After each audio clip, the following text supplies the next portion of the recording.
Hi, and welcome to English Learners with Healthcare Essentials. Meet Bill Watson, who teaches Healthcare Essentials in El Centro. Since his school is so close to the border, many of Bill's students are new immigrants to the United States. They are ready to learn and enthusiastic about his class, but the language issue can really slow them down. Bill likes to use project-based learning because the focus on group work, on real-world problems, gives his students authentic reasons to use language frequently. Bill likes to start the semester with a project, Nursing as a Career, a STEM-integrated project written by Jacqueline Kearns, Christy Banowitz, and Sherry Coburn. It's a great introduction to the course and the career of nursing, with infused, hands-on skills like learning to take vital signs. Having hands-on learning allows students like Alicia to demonstrate her understanding with her actions, as well as her words. Bill is not bilingual, but he knows enough about how people learn a new language to know that often students need a silent period where they listen and absorb before they're able to produce words in the new language. His students will use conversational language before they're able to discuss more academic concepts. But that doesn't mean that Bill has to wait to introduce complex ideas. Instead, he tries to present them in multimodal ways, so students have multiple access points depending on their skill levels. For instance, the Nursing as a Career project starts with a video clip from a real roller coaster ride. Right away, all of Bill's students are captivated by the footage, and his talk about heart rate is easily understandable.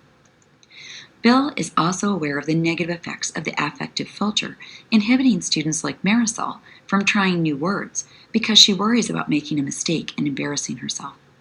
Luckily, in Healthcare Essentials, there's lots of new vocabulary for all of the students, so that helps level the playing field a little.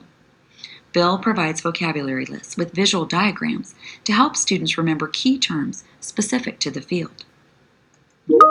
Bill knows that students who are learning English really thrive when language is used in context, so he makes every effort to use visuals or real items when describing and demonstrating healthcare techniques, like taking vital signs. Students like Danny seem to appreciate the many opportunities for students to talk and practice their language skills. Bill attended a professional development workshop in specially designed academic instruction in English, or SDAIE techniques, and has found that they work really well with all of his students, not just his English learners. One of his favorite SDAIE techniques works well for students like Ivan and Marietta. Working in pairs to discuss new learning before they share with the rest of the class seems to really help them participate more fully in the coursework. It's a technique called Think, Pair, Share, and it reminds Bill to provide thinking time before pairing students to share with each other and then share with the class. English learners like Marion need that extra thinking time because she's translating in her head. She was an excellent student when she lived in Mexico City and finds it very frustrating to struggle to communicate now that she lives in California.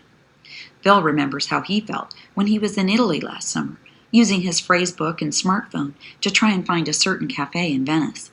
Keeping that experience in mind helps him be supportive and encouraging. He doesn't want to reduce the quality of learning that Marion receives, but he knows he needs to scaffold the content until she's ready to do it on her own.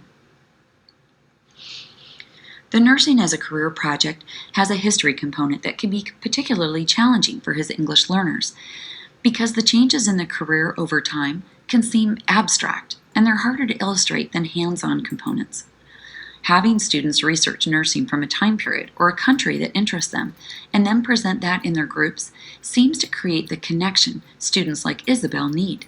It turns out that Isabel's grandmother was a nurse in Acapulco during the 70s, and the pictures that Isabel brought into class of her were literally worth 1,000 words. Bill uses the health, science, and medical technology knowledge and performance anchor standards in addition to the Common Core standards and the English language development standards as a starting point for his curriculum planning. He finds that reading the standards helps him focus on the skills his students need. He also actively asks his students about what they want to know and need help to understand. Having them direct their own learning facilitates student buy-in and their active participation. Thanks for watching.